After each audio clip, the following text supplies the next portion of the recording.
The next part Now that we're going to gonna talk about is types of called roots the that we get discriminant. from using the You quadratic learned formula. the quadratic formula. The part under the The square part of the root quadratic formula is under the called radical is discriminant. called the discriminant. It helps us to determine what type of roots we have. So let's that's first b talk about what are squared roots. minus You don't need to write this down. 4ac. If you reverse FOIL the quadratic and you got x minus 3x plus 2, you would say that x equals 3 and x equals Okay, negative so let's 2. talk about if we know what 3 the discriminant and negative is. 2 The discriminant is are the roots or 25, the solutions which to is your a perfect quadratic. square. So that's what we mean by the roots. That means the roots are real, So again, rational. the discriminant is the part of the quadratic formula that's underneath the radical.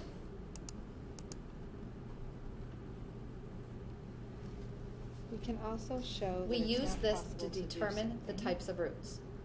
So what you want to do is pause the video and use the quadratic formula to solve the 4 problems on the page. And that's it. Okay. So for each of these, we got different numbers under the square root or under the radical. The first one, you should have gotten the square root of 25. The second one, the square root of 13. The third one, the square root of 0. And the last one, the square root of negative 23. So we don't actually need to do the whole solution to determine the types of roots that we have. We can just look at the discriminant to figure it out.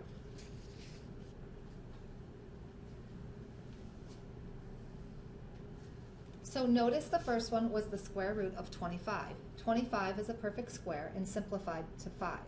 So we could finish this by saying negative 3 plus 5 over 4 is one of our roots, which equals 1/2. The other root is negative 3 minus 5 over 4, which is negative 2. So notice when the discriminant was a perfect square that the roots are real, rational, and unequal. Look at number 2. We got the square root of 13.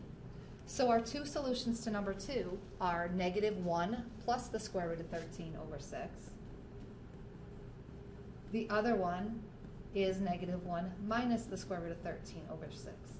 That cannot be simplified anymore.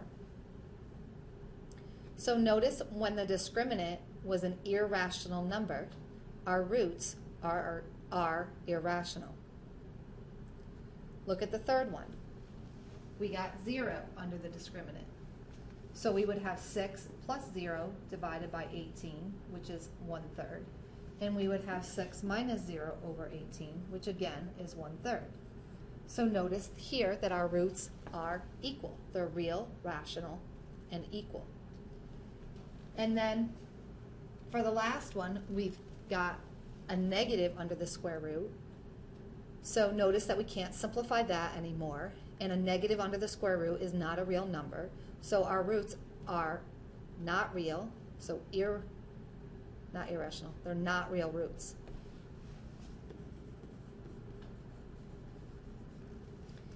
So all we needed to do is look at the part underneath the discriminant to determine what type of roots that we have.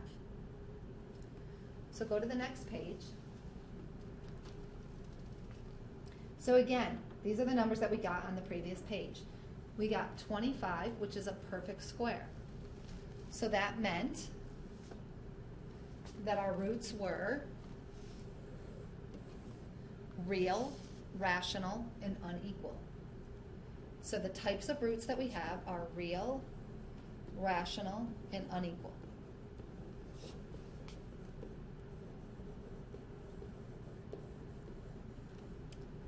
Notice the second one. We got 13, a non-perfect square. So we got roots that were real and irrational, and of course not equal. So when we got a non-perfect square, we have real, irrational roots.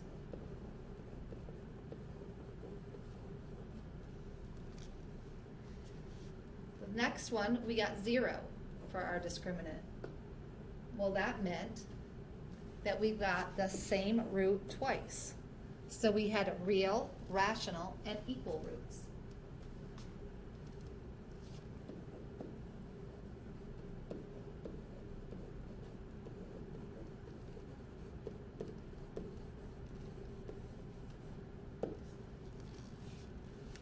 Lastly, the last one we got negative under the square root. Square root of a negative number is a non-real answer. We're going to call those imaginary roots.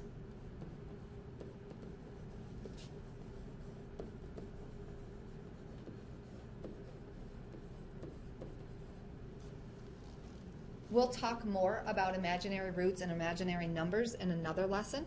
So just remember that non-real also is the same as imaginary. So again, just to recap, perfect square, we got real, rational, and unequal roots. In non-perfect square, we got real, irrational roots.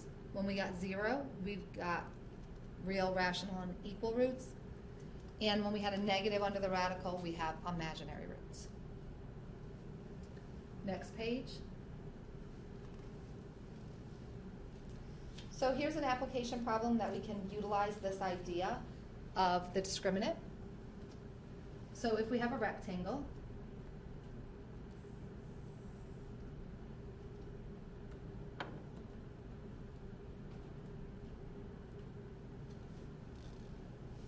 show that it is impossible to draw a rectangle whose area is 20 feet and whose perimeter is 10. So if we have our x and our y, the perimeter would be 2x plus 2y, and it would equal 10. Our area would be x times y, which equals 20. So what we can do is take the second equation and solve it for y by dividing by x. Then we can take that and substitute it back in to the original equation, or the other equation. 2x plus 2y, instead of y, I'm going to put in 20 over x, equals 10. If I multiply through by an x, I get 2x squared plus 40 equals 10x. Set it equal to 0.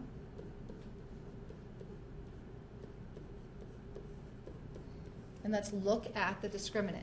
B squared minus 4ac. So b squared is 100.